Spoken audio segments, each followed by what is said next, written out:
816. Did you know that Louisiana carries an especially high risk of heart disease and peripheral artery disease? Joining us now to talk about the risk and the link between the two diseases is Dr. Craig Walker. Good morning. Hi.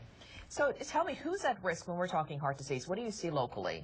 Well, heart disease is a big subject, and there are all sorts of things that make it up, but the leading cause of death with heart disease is atherosclerotic heart disease, and that's a buildup of blockage within the arteries that supply the heart with blood.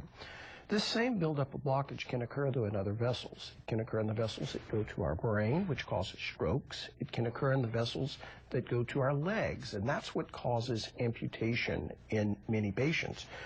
There's a worldwide epidemic of peripheral arterial disease, which is blockages of leg arteries. This is linked to the fact that people are living longer. Diabetes is incredibly epidemic at this point, and outside the United States, more and more people are smoking. It's a huge problem, and these two are linked at the hip. Often, if you have blocked leg arteries, you have other arteries that are blocked. The advantage of blocked leg arteries, though, you can easily feel for them. You can put your finger on a foot pulse. If it is not present, you have peripheral arterial disease. And that may be the only clue that you have coronary artery disease. So basically, one thing, you're over the age of 50, you wake up one morning, you would notice what may give you a clue? Well, to start with, most of these patients are truly asymptomatic.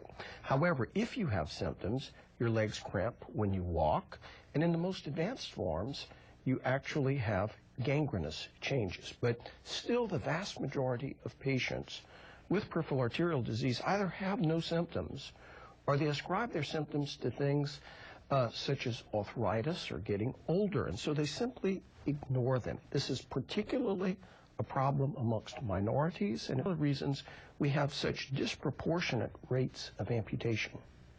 And obviously you're seeing a lot of that in this area? It's a huge problem. We have a conference going on right now, New Horizons, which has attracted people from every inhabited continent in the world.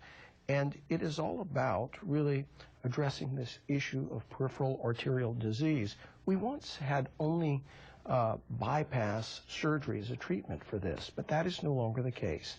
Now we can treat almost anyone with peripheral arterial disease with non-surgical treatments as well, such as stents, atherectomy, new things such as drug-eluting balloons, and the overwhelming majority of patients no longer need major amputation. In fact, of those patients told that their only option is amputation, far more than 90% of those patients can have their limbs saved.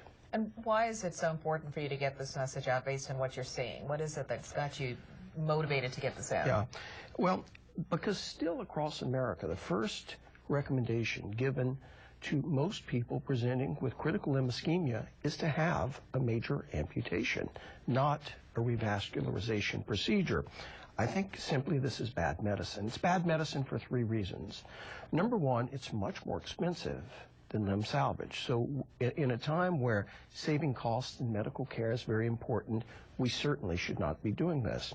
Secondly, it's associated with a very high rate of death. If you have a below-the-knee amputation, which many people consider benign, not so bad, 5 to 8% chance of dying in 30 days. Above the knee, 8 to 12% and the last death. reason? And the last reason is morbidity. You can't walk, it hurts. You forever feel phantom limb pain. You get infections. A lot of reasons not to do it. Goodness. Well, thank you so much for educating us.